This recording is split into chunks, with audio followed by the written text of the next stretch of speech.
टीका करतोय. सुसंस्कृत राजकीय घराणे असलेलं मोहिते पाटील घराणे हे त्यांच्याकडे संयम आहे, पण ती टीका टिप्पणी आम्ही वाचल्यानंतर आम्ही संयम सोडून सगळ्या कार्यकर्त्यांनी एकत्र घेऊन या ठिकाणी शांततेच्या मार्गाने निवेदन दिलेलं आहे. पण आमचा संयम हा सुटू शकतो. त्यामुळे आत्ताच या माध्यमातून तुमच्या माध्यमातून एकच सांगू शकतो, राजकारण करायचं असेल तर संविधानिक आणि स्वच्छतेच्या मार्गाने राजकारण करा. असले डाव प्रतिडाव करून सोशल मीडियावर बदनामी जर करत असाल तर आम्ही इथून पुढे सहन करणार नाही.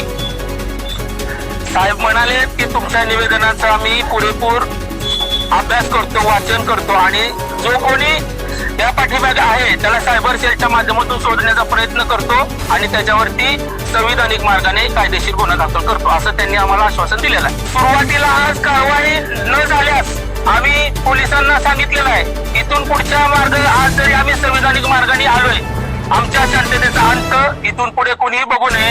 आणि जर या ठिकाणी तुमच्या माध्यमातून सांगू इच्छितो, इथे असलेला संबंध मोहिते पाटील परिवारावरती प्रेम करणारा कार्यकर्ता या ठिकाणी उभा आहे.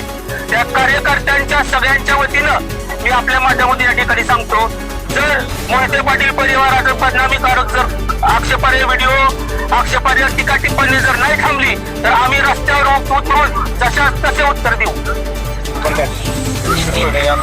साहेबांनी सांगितलं की मोहिते पाटील परिवार हा महाराष्ट्र